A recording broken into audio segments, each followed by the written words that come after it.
In today's video, I'm going to teach you how to debit and credit appropriate accounts, a fundamental skill for anyone venturing into accounting or managing finances. Understanding the process of debiting and crediting is crucial for maintaining accurate financial records. So let's dive right in and break it down step by step. First, it's essential to grasp the core principle of double entry bookkeeping. Every financial transaction involves two accounts, and for every debit, there must be a corresponding credit. This ensures that the accounting equation, assets equal liabilities plus equity, always remains balanced. Now let's talk about how to determine which accounts to debit and which to credit. Think of it this way: debits typically increase asset or expense accounts and decrease liabilities, revenue, or equity. On the other hand, credits do the opposite. They decrease assets or expenses and increase liabilities, revenue, or equity. So, whenever you encounter a transaction, take a moment to analyze which accounts are impacted and how they're affected. Let us consider a practical example to make things more concrete. Suppose your business purchases new office furniture for cash. In this scenario, the cash account is affected as well as the office furniture account. Cash decreases because you're spending it, which means you'll credit the cash account.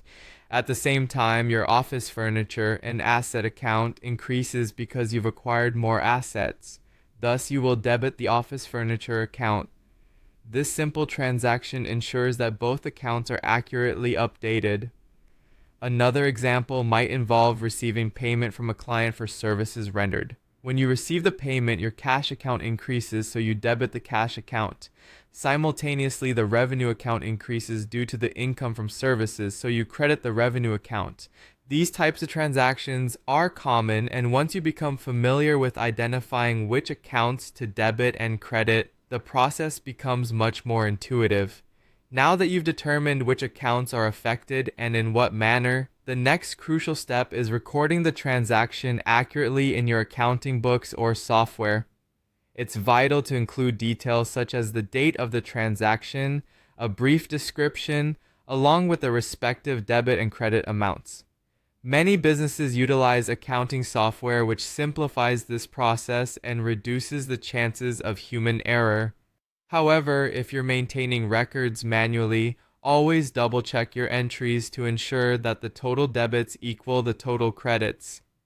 Finally, once you've recorded your transactions, remember to save and back up your data frequently.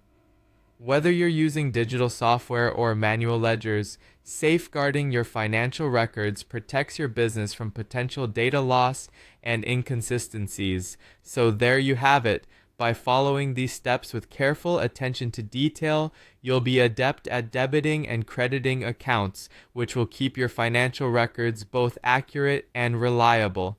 Thank you for watching, and stay tuned for more insights into managing your finances effectively.